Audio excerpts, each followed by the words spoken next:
Hello friend, स्वागत है आपका अपने चैनल आस्क क्लास में। आज की इस वीडियो में भूगोल के 40 काफ़ी महत्वपूर्ण ऑब्जेक्टिव प्रश्न हम आपको बताएंगे। ये जो 40 ऑब्जेक्टिव प्रश्न है ये आपके बोर्ड परीक्षा के लिए काफ़ी महत्वपूर्ण है, तो एक भी प्रश्न आप लोग स्किप मत कीजिएगा। वीडियो को प्लीज़ आप लोग शुरू से लेके अंत तक देखिएगा और इस 40 ऑब्जेक्टिव प्रश्न में से जो भी प्रश्न आपको याद ना हो तो प्लीज़ आप लोग उसे नोटबुक पे लिख के जरूर याद कर लीजिएगा। और चैनल को अभी तक आप सब्सक्राइब नहीं किए हैं तो चैनल को सब्सक्राइब कर लीजिएगा और सब्सक्राइब करने के बाद एक बेल आइकन आता है तो बेल आइकन को दबा के ऑल पे कर लीजिएगा ताकि जब भी लाइव क्लास हो तो आपके पास नोटिफिकेशन पहुंचता रहे। तो आइए शुरू करते हैं पहले नंबर प्रश्न से।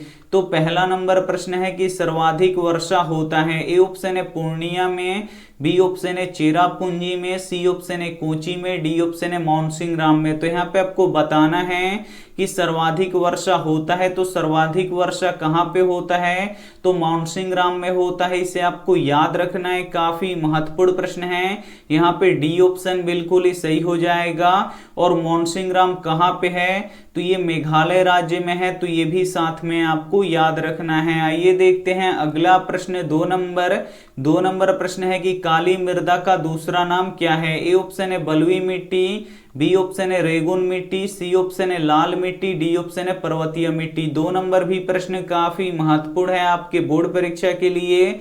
यहाँ पे आपको बताना है कि काली मृदा का दूसरा नाम क्या है, तो रेगुन मिट्टी है, इसे आपको याद रखना है। यहाँ पे बी ऑप्शन बिल्कुल ही सही हो जाएगा। एक प्रश्न ये भी पूछा जाता है कि कपास किस मिट्टी पे सबसे अधिक होता है, तो कपास काली मिट्टी पे सबसे अधिक होता है, तो ये भी साथ में आपको याद रखना है। आइए देखते हैं अगला प्रश्न। 3 नंबर प्रश्न है कि प्राकृतिक गैस किस खनिज के साथ पाया जाता है। ए ऑप्शन है यूरेनियम के साथ, बी ऑप्शन है पेट्रोलियम के साथ, सी ऑप्शन है चूना पत्थर के साथ, डी ऑप्शन है कोयला के साथ। तो यहाँ पे आपको बताना है कि प्राकृतिक गैस किस खनिज के साथ पाया जाता है, तो ये पेट्रोलियम के साथ पाया जाता है, इसे आपको याद रखना है। यहाँ पे बी ऑप्शन बिल्कुल ही सही हो जाएगा। ये देखते हैं अगला प्रश्न।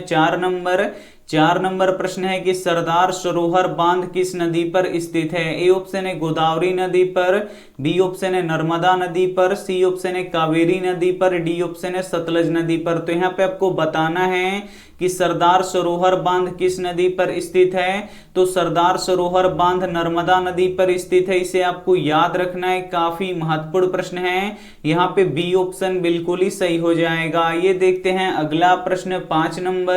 5 नंबर प्रश्न है कि यूरेनियम का प्रमुख उत्पादक स्थल कौन सा है। ए ऑप्शन है डिगबोई, बी ऑप्शन है झरिया, सी ऑप्शन है घाटशिला, डी ऑप्शन है जादूगोड़ा। 5 नंबर भी प्रश्न काफी महत्वपूर्ण है आपके बोर्ड परीक्षा के लिए।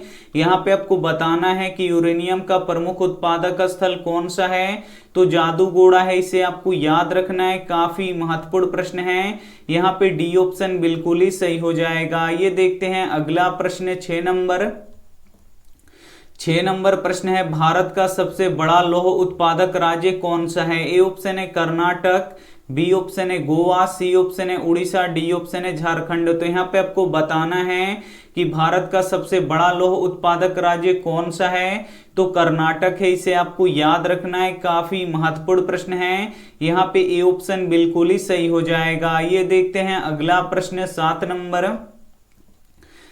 नंबर प्रश्न है भारत का प्रथम जल विद्युत संयंत्र की स्थापना कहाँ हुई थी। ए ऑप्शन है बिहार में, बी ऑप्शन है उत्तर प्रदेश में, सी ऑप्शन है दार्जिलिंग में, डी ऑप्शन है हरियाणा में। तो यहाँ पे आपको बताना है कि भारत का प्रथम जल विद्युत संयंत्र की स्थापना कहाँ हुई थी, तो दार्जिलिंग में हुई थी, इसे आपको याद रखना है। काफी महत्वपूर्ण प्रश्न है। यहाँ पे सी ऑप्शन बिल्कुल ही सही हो जाएगा। काफी महत्वपूर्ण 40 ऑब्जेक्टिव प्रश्न है, तो एक भी प्रश्न आप लोग स्किप मत कीजिएगा। वीडियो को प्लीज आप लोग शुरू से लेके अंत तक देखिएगा और इस 40 ऑब्जेक्टिव प्रश्न में से जो भी प्रश्न आपको याद ना हो तो प्लीज आप लोग उसे नोटबुक पे लिख के जरूर याद कर लीजिएगा। और वीडियो को अभी तक आप लाइक नहीं किए हैं तो प्लीज आप लोग वीडियो को लाइक भी कर दीजिएगा। ये देखते हैं अगला प्रश्न। 8 नंबर प्रश्न है कि प्राणियों के शरीर में कितना प्रतिशत जल की मात्रा निहित है। ए ऑप्शन है 60%, बी ऑप्शन है 70%, सी ऑप्शन है 65%, डी ऑप्शन है 75%। तो यहाँ पे आपको बताना है कि प्राणियों के शरीर में कितना प्रतिशत जल की मात्रा निहित है। तो प्राणियों के शरीर में 65% जल की मात्रा निहित है, इसे आपको याद रखना है, काफी महत्वपूर्ण प्रश्न है। यहाँ पे सी ऑप्शन बिल्कुल ही सही हो जाएगा। ये देखते हैं अगला प्रश्न 9 नंबर प्रश्न है कि गेहूं कौन सी फसल है। ए ऑप्शन है रबी फसल, बी ऑप्शन है खरीफ फसल, सी ऑप्शन है जायद फसल, डी ऑप्शन है नगदी फसल। 9 नंबर भी प्रश्न काफी महत्वपूर्ण है। यहाँ पे आपको बताना है कि गेहूं कौन सी फसल है। तो गेहूं रबी फसल है, इसे आपको याद रखना है, काफी महत्वपूर्ण प्रश्न है। यहाँ पे ए ऑप्शन बिल्कुल ही सही हो जाएगा। एक प्रश्न ये भी पूछा जाता है कि चावल कौन सी फसल है, तो चावल खरीफ फसल है, तो इसे भी साथ में आपको याद रखना है। आइए देखते हैं अगला प्रश्न 10 नंबर प्रश्न है, भारत में चावल सबसे अधिक कहां होता है। ए ऑप्शन है उत्तर प्रदेश में, बी ऑप्शन है पश्चिम बंगाल में, सी ऑप्शन है बिहार में, डी ऑप्शन है झारखंड में। तो यहाँ पे आपको बताना है कि भारत में चावल सबसे अधिक कहां होता है, तो पश्चिम बंगाल में होता है, इसे आपको याद रखना है, काफी महत्वपूर्ण प्रश्न है। यहाँ पे बी ऑप्शन बिल्कुल ही सही हो जाएगा। ये देखते हैं अगला प्रश्न 11 नंबर प्रश्न है कि चाय पत्ती सबसे अधिक किस राज्य में होता है। ए ऑप्शन है बिहार में, बी ऑप्शन है उत्तर प्रदेश में, सी ऑप्शन है हरियाणा में, डी ऑप्शन है असम में। तो यहाँ पे आपको बताना है कि चाय पत्ती सबसे अधिक किस राज्य में होता है, तो असम में होता है, इसे आपको याद रखना है, काफी महत्वपूर्ण प्रश्न है। यहाँ पे डी ऑप्शन बिल्कुल ही सही हो जाएगा। ये देखते हैं अगला प्रश्न 12 नंबर प्रश्न है कि हरित क्रांति का प्रभाव किस फसल पर पड़ा। ए ऑप्शन है गेहूं पर, बी ऑप्शन है चावल पर, सी ऑप्शन है मक्का पर, डी ऑप्शन है सरसों पर। काफी महत्वपूर्ण प्रश्न है ये आपके बोर्ड परीक्षा के लिए। यहाँ पे आपको बताना है कि हरित क्रांति का प्रभाव किस फसल पर पड़ा, तो गेहूं के फसल पर पड़ा, इसे आपको याद रखना है। यहाँ पे ए ऑप्शन बिल्कुल ही सही हो जाएगा। ये देखते हैं अगला प्रश्न 13 नंबर प्रश्न है कि चिपको आंदोलन के अग्रणी नेता कौन थे। ए ऑप्शन है M S Swaminathan, B option है सुंदरलाल बहुगुणा, सी ऑप्शन है मेधा पाटेकर, डी ऑप्शन है महात्मा गांधी। तो यहाँ पे आपको बताना है कि चिपको आंदोलन के अग्रणी नेता कौन थे, तो सुंदरलाल बहुगुणा थे, इसे आपको याद रखना है, काफी महत्वपूर्ण प्रश्न है ये आपके बोर्ड परीक्षा के लिए। यहाँ पे बी ऑप्शन बिल्कुल ही सही हो जाएगा। ये देखते हैं अगला प्रश्न 14 नंबर प्रश्न है, भारत का मुख्य खाद्य फसल कौन सा है। ए ऑप्शन है गेहूं, बी ऑप्शन है चावल, सी ऑप्शन है मक्का, डी ऑप्शन है जौ। तो यहाँ पे आपको बताना है कि भारत का मुख्य खाद्य फसल कौन सा है, तो चावल है, इसे आपको याद रखना है, काफी महत्वपूर्ण प्रश्न है। यहाँ पे बी ऑप्शन बिल्कुल ही सही हो जाएगा। और चावल खरीफ फसल है, तो ये भी साथ में आपको याद रखना है। आइए देखते हैं अगला प्रश्न 15 नंबर प्रश्न है कि राउरकेला इस्पात केंद्र किस राज्य में स्थित है। ए ऑप्शन है पश्चिम बंगाल में, बी ऑप्शन है उड़ीसा में, सी ऑप्शन है झारखंड में, डी ऑप्शन है तमिलनाडु में। तो यहाँ पे आपको बताना है कि राउरकेला इस्पात केंद्र किस राज्य में स्थित है, तो ये उड़ीसा में स्थित है, इसे आपको याद रखना है, काफी महत्वपूर्ण प्रश्न है। यहाँ पे बी ऑप्शन बिल्कुल ही सही हो जाएगा। काफी महत्वपूर्ण 40 ऑब्जेक्टिव प्रश्न है, तो एक भी प्रश्न आप लोग स्किप मत कीजिएगा। वीडियो को प्लीज आप लोग शुरू से लेके अंत तक देखिएगा, और वीडियो को अभी तक आप लाइक नहीं किए तो प्लीज आप लोग वीडियो को लाइक भी कर दीजिएगा। ये देखते हैं अगला प्रश्न 16 नंबर प्रश्न है, निम्न में से कौन छोटे पैमाने का उद्योग है। ए ऑप्शन है चीनी उद्योग, बी ऑप्शन है कागज उद्योग, सी ऑप्शन है खिलौना उद्योग, डी ऑप्शन है विद्युत उपकरण उद्योग। तो यहाँ पे आपको बताना है कि निम्न में से कौन छोटे पैमाने का उद्योग है, तो जो खिलौना उद्योग है ये छोटे पैमाने का उद्योग है, इसे आपको याद रखना है, काफी महत्वपूर्ण प्रश्न है। यहाँ पे सी ऑप्शन बिल्कुल ही सही हो जाएगा। ये देखते हैं अगला प्रश्न 17 नंबर प्रश्न है कि कहवा किस राज्य में सबसे अधिक होता है। ए ऑप्शन है कर्नाटक में, बी ऑप्शन है तमिलनाडु में, सी ऑप्शन है बिहार में, डी ऑप्शन है असम में। तो यहाँ पे आपको बताना है कहवा यानी कॉफी किस राज्य में सबसे अधिक होता है, तो कॉफी सबसे अधिक कर्नाटक में होता है, इसे आपको याद रखना है। यहाँ पे ए ऑप्शन बिल्कुल ही सही हो जाएगा। ये देखते हैं अगला प्रश्न 18 नंबर प्रश्न है कि Tata iron and steel company की स्थापना कब हुई थी। ए ऑप्शन है 1905 ईस्वी में, बी ऑप्शन है 1906 ईस्वी में, सी ऑप्शन है 1907 ईस्वी में, डी ऑप्शन है 1908 ईस्वी में। तो यहाँ पे आपको बताना है कि Tata iron and steel company की स्थापना कब हुई थी, तो 1907 ईस्वी में हुई थी, इसे आपको याद रखना है, काफी महत्वपूर्ण प्रश्न है। यहाँ पे सी ऑप्शन बिल्कुल ही सही हो जाएगा। ये देखते हैं अगला प्रश्न 19 नंबर प्रश्न है कि फाल्टा विशेष आर्थिक क्षेत्र कहाँ स्थित है। ए ऑप्शन है पश्चिम बंगाल में, बी ऑप्शन है दिल्ली में, सी ऑप्शन है तमिलनाडु में, डी ऑप्शन है केरल में। तो यहाँ पे आपको बताना है कि फाल्टा विशेष आर्थिक क्षेत्र कहाँ स्थित है, तो ये पश्चिम बंगाल में स्थित है, इसे आपको याद रखना है, काफी महत्वपूर्ण प्रश्न है। यहाँ पे ए ऑप्शन बिल्कुल ही सही हो जाएगा। ये देखते हैं अगला प्रश्न 20 नंबर प्रश्न है कि स्वर्णिम चतुर्भुज किससे संबंधित है। ए ऑप्शन है सड़क मार्ग से, बी ऑप्शन है जल मार्ग से, सी ऑप्शन है वायु मार्ग से, डी ऑप्शन है इनमें से कोई नहीं। तो यहाँ पे आपको बताना है कि स्वर्णिम चतुर्भुज किससे संबंधित है, तो ये सड़क मार्ग से संबंधित है, इसे आपको याद रखना है, काफी महत्वपूर्ण प्रश्न है ये आपके बोर्ड परीक्षा के लिए। यहाँ पे ए ऑप्शन बिल्कुल ही सही हो जाएगा। ये देखते हैं अगला प्रश्न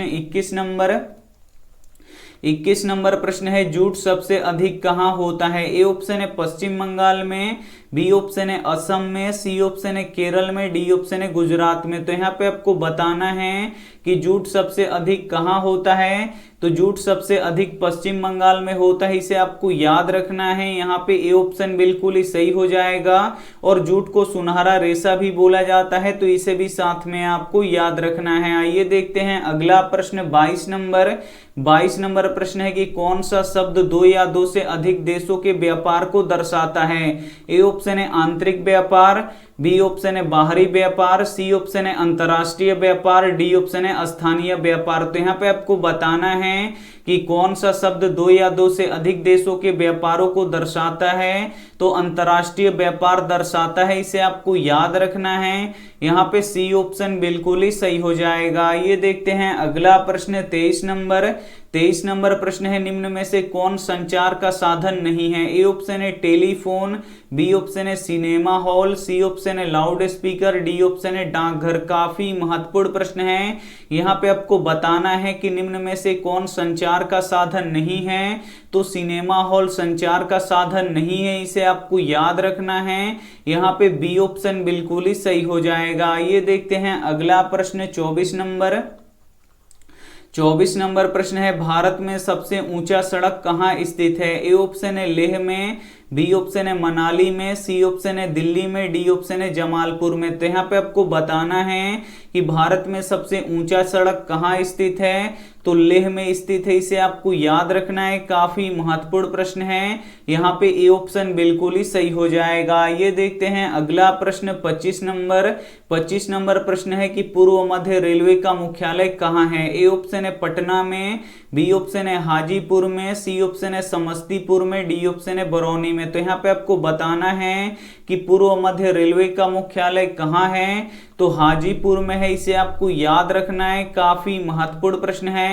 यहाँ पे बी ऑप्शन बिल्कुल ही सही हो जाएगा। ये देखते हैं अगला प्रश्न 26 नंबर प्रश्न है कि कांडला बंदरगाह कहाँ स्थित है। ए ऑप्शन है उड़ीसा में, बी ऑप्शन है गुजरात में, सी ऑप्शन है केरल में, डी ऑप्शन है तमिलनाडु में। तो यहाँ पे आपको बताना है कि कांडला बंदरगाह कहाँ पे स्थित है, तो ये गुजरात में स्थित है, इसे आपको याद रखना है, काफी महत्वपूर्ण प्रश्न है। यहाँ पे बी ऑप्शन बिल्कुल ही सही हो जाएगा। ये देखते हैं अगला प्रश्न 27 नंबर प्रश्न है भारत का सबसे पहला समाचार पत्र कौन सा है। ए ऑप्शन है भारत गजट, बी ऑप्शन है बंगाल गजट, सी ऑप्शन है बिहार गजट, डी ऑप्शन है इनमें से कोई नहीं। तो यहाँ पे आपको बताना है कि भारत का सबसे पहला समाचार पत्र कौन सा है, तो बंगाल गजट है, इसे आपको याद रखना है, काफी महत्वपूर्ण प्रश्न है। यहाँ पे बी ऑप्शन बिल्कुल ही सही हो जाएगा। ये देखते हैं अगला प्रश्न 28 नंबर। 28 नंबर प्रश्न है कि संजय गांधी जैविक उद्यान किस नगर में स्थित है। ए ऑप्शन है राजगीर में, बी ऑप्शन है बोध गया में, सी ऑप्शन है बिहार शरीफ में, डी ऑप्शन है पटना में। तो यहाँ पे आपको बताना है कि संजय गांधी जैविक उद्यान किस नगर में स्थित है। तो जो संजय गांधी जैविक उद्यान है ये पटना में स्थित है, इसे आपको याद रखना है, काफी महत्वपूर्ण प्रश्न है। यहाँ पे डी ऑप्शन बिल्कुल ही सही हो जाएगा। ये देखते हैं अगला प्रश्न 29 नंबर। 29 नंबर प्रश्न है बिहार में जूट उत्पादन में ए ऑप्शन है वृद्धि हो रहा है, बी ऑप्शन है गिरावट हो रहा है, सी ऑप्शन है स्थिर है, डी ऑप्शन है इनमें से कोई नहीं। तो यहाँ पे आपको बताना है कि बिहार में जूट उत्पादन में क्या हो रहा है, तो गिरावट हो रहा है, इसे आपको याद रखना है, काफी महत्वपूर्ण प्रश्न है। यहाँ पे बी ऑप्शन बिल्कुल ही सही हो जाएगा। ये देखते हैं अगला प्रश्न 30 नंबर। 30 नंबर प्रश्न है सबसे अधिक आबादी वाला जिला कौन सा है। ए ऑप्शन है पटना जिला, बी ऑप्शन है सिवान जिला, सी ऑप्शन है दरभंगा जिला, डी ऑप्शन है समस्तीपुर जिला। तो यहाँ पे आपको बताना है कि सबसे अधिक आबादी वाला जिला कौन सा है, तो पटना जिला है, इसे आपको याद रखना है। यहाँ पे ए ऑप्शन बिल्कुल ही सही हो जाएगा। ये देखते हैं अगला प्रश्न 31 नंबर। 31 नंबर प्रश्न है बिहार के किस जिले की प्रति व्यक्ति आय सबसे अधिक है। ए ऑप्शन है गया जिला का, बी ऑप्शन है भागलपुर जिला का, सी ऑप्शन है पटना जिला का, डी ऑप्शन है सिवान जिला का। तो यहाँ पे आपको बताना है कि बिहार के किस जिले की प्रति व्यक्ति आय अधिक है, तो पटना जिला की प्रति व्यक्ति आय अधिक है, इसे आपको याद रखना है। यहाँ पे सी ऑप्शन बिल्कुल ही सही हो जाएगा। ये देखते हैं अगला प्रश्न 32 नंबर। 32 नंबर प्रश्न है बिहार का शोक किस नदी को कहते हैं। ए ऑप्शन है गंगा नदी को, बी ऑप्शन है यमुना नदी को, सी ऑप्शन है कोसी नदी को, डी ऑप्शन है गंडक नदी को। तो यहाँ पे आपको बताना है कि बिहार का शोक किस नदी को कहते हैं, तो कोसी नदी को कहते हैं, इसे आपको याद रखना है, काफी महत्वपूर्ण प्रश्न है। यहाँ पे सी ऑप्शन बिल्कुल ही सही हो जाएगा। ये देखते हैं अगला प्रश्न 33 नंबर। 33 नंबर प्रश्न है कि मंदार हिल किस जिले में स्थित है। ए ऑप्शन है मुंगेर में, बी ऑप्शन है भागलपुर में, सी ऑप्शन है बांका में, डी ऑप्शन है बक्सर में। तो यहाँ पे आपको बताना है कि मंदार हिल किस जिले में स्थित है, तो मंदार हिल बांका जिले में स्थित है, इसे आपको याद रखना है, काफी महत्वपूर्ण प्रश्न है। यहाँ पे सी ऑप्शन बिल्कुल ही सही हो जाएगा। ये देखते हैं अगला प्रश्न 34 नंबर। 34 नंबर प्रश्न है कि डॉक्टर मेधा पाटेकर घनिष्ठ रूप से जुड़ी हैं। ए ऑप्शन है गंगा बचाओ आंदोलन से, बी ऑप्शन है नर्मदा बचाओ आंदोलन से, सी ऑप्शन है यहाँ पे साइलेंट घाटी आंदोलन से, डी ऑप्शन है वन बचाओ आंदोलन से। तो यहाँ पे आपको बताना है कि डॉक्टर मेधा पाटेकर घनिष्ठ रूप से जुड़ी हुई हैं, तो किससे जुड़ी हुई हैं, तो नर्मदा बचाओ आंदोलन से जुड़ी हुई हैं, इसे आपको याद रखना है। यहाँ पे बी ऑप्शन बिल्कुल ही सही हो जाएगा। ये देखते हैं अगला प्रश्न 35 नंबर। 35 नंबर प्रश्न है कि हीराकुंड परियोजना किस नदी पर स्थित है। ए ऑप्शन है गंगा नदी पर, बी ऑप्शन है यमुना नदी पर, सी ऑप्शन है महानदी पर, डी ऑप्शन है गोदावरी नदी पर। तो यहाँ पे आपको बताना है कि हीराकुंड परियोजना किस नदी पर स्थित है, तो ये महानदी पर स्थित है, इसे आपको याद रखना है, काफी महत्वपूर्ण प्रश्न है। यहाँ पे सी ऑप्शन बिल्कुल ही सही हो जाएगा। ये देखते हैं अगला प्रश्न 36 नंबर। 36 नंबर प्रश्न है भारत में सबसे पहले रेलगाड़ी किन स्टेशनों के बीच चली थी। ए ऑप्शन है मुंबई से पुणे के बीच, बी ऑप्शन है पुणे से अहमदाबाद के बीच, सी ऑप्शन है मुंबई से ठाणे के बीच, डी ऑप्शन है हावड़ा से खड़गपुर। तो यहाँ पे आपको बताना है कि भारत में सबसे पहले रेलगाड़ी किन स्टेशनों के बीच चली थी, तो मुंबई से ठाणे के बीच में चली थी, इसे आपको याद रखना है, काफी महत्वपूर्ण प्रश्न है। यहाँ पे सी ऑप्शन बिल्कुल ही सही हो जाएगा। ये देखते हैं अगला प्रश्न 37 नंबर। 37 नंबर प्रश्न है भारत के किस शहर में सबसे पहले मेट्रो सेवा शुरू हुआ। ए ऑप्शन है मुंबई में, बी ऑप्शन है दिल्ली में, सी ऑप्शन है कोलकाता में, डी ऑप्शन है बिहार में। तो यहाँ पे आपको बताना है कि भारत के किस शहर में सबसे पहले मेट्रो सेवा क्या शुरुआत हुआ, तो कोलकाता में हुआ, इसे आपको याद रखना है, काफी महत्वपूर्ण प्रश्न है। यहाँ पे सी ऑप्शन बिल्कुल ही सही हो जाएगा। ये देखते हैं अगला प्रश्न 38 नंबर प्रश्न है कि पंजाब में भूमि निम्नीकरण का मुख्य कारण क्या है। ए ऑप्शन है वनोन्मूलन, बी ऑप्शन है अति पशुचरण, सी ऑप्शन है अधिक सिंचाई, डी ऑप्शन है गहन खेती। तो यहाँ पे आपको बताना है कि पंजाब में भूमि निम्नीकरण का मुख्य कारण क्या है, तो अधिक सिंचाई है। इसे आपको याद रखना है, काफी महत्वपूर्ण प्रश्न है ये आपके बोर्ड परीक्षा के लिए। यहाँ पे सी ऑप्शन बिल्कुल ही सही हो जाएगा। ये देखते हैं अगला प्रश्न 39 नंबर प्रश्न है कि किस खनिज को उद्योगों का जननी माना जाता है। ए ऑप्शन है मैग्नीज को, बी ऑप्शन है लोहा को, सी ऑप्शन है सोना को, डी ऑप्शन है चांदी को। तो यहाँ पे आपको बताना है कि किस खनिज को उद्योगों का जननी माना जाता है, तो लोहा को उद्योगों की जननी माना जाता है। इसे आपको याद रखना है। यहाँ पे बी ऑप्शन बिल्कुल ही सही हो जाएगा। ये देखते हैं अंतिम प्रश्न 40 नंबर प्रश्न है कि भारत के कौन से राज्य में गेहूं सबसे अधिक होता है। ए ऑप्शन है हरियाणा में, बी ऑप्शन है पंजाब में, सी ऑप्शन है उत्तर प्रदेश में, डी ऑप्शन है मध्य प्रदेश में। तो यहाँ पे आपको बताना है कि भारत के किस राज्य में गेहूं सबसे अधिक होता है, तो उत्तर प्रदेश में गेहूं सबसे अधिक होता है। इसे आपको याद रखना है। यहाँ पे सी ऑप्शन बिल्कुल ही सही हो जाएगा। काफी महत्वपूर्ण हम आपको भूगोल के 40 ऑब्जेक्टिव प्रश्न बताए हैं जो आपके बोर्ड परीक्षा के लिए काफी महत्वपूर्ण है। अगर इस 40 ऑब्जेक्टिव प्रश्न को आप लोग अच्छी तरीके से याद कर लेंगे लिख के, तो भूगोल से एक भी प्रश्न आपका नहीं छूटेगा, ये हमारा गारंटी है। तो प्लीज आप लोग इसमें से जो भी प्रश्न आपको याद नहीं है, तो प्लीज आप लोग उसे नोटबुक पे लिख के जरूर याद कर लीजिएगा। और ये देखते हैं यहाँ पे होमवर्क प्रश्न का जवाब आपको कमेंट बॉक्स में देना है कि नेपा नगर प्रसिद्ध है। ए ऑप्शन है चीनी के लिए, बी ऑप्शन है सीमेंट के लिए, सी ऑप्शन है अखबारी कागज के लिए, डी ऑप्शन है सूती कपड़ों के लिए। तो जो भी ऑप्शन आपको सही लगे वो आप हमें कमेंट करके जरूर बताइएगा। और वीडियो को लाइक नहीं किया तो प्लीज आप लोग वीडियो को लाइक कर दीजिएगा, अपने दोस्तों के पास इस वीडियो को जरूर शेयर कीजिएगा। और चैनल को अभी तक आप सब्सक्राइब नहीं किए हैं तो चैनल को सब्सक्राइब करके साथ में बेल आइकन को ऑल पे दबा लीजिएगा, ताकि जब भी लाइव क्लास हो तो आपके पास नोटिफिकेशन पहुंचता रहे। Thank you for watching. मिलते हैं अगली वीडियो में, तब तक अपना ध्यान रखिए, मन लगा के पढ़ाई कीजिए। Take care and bye.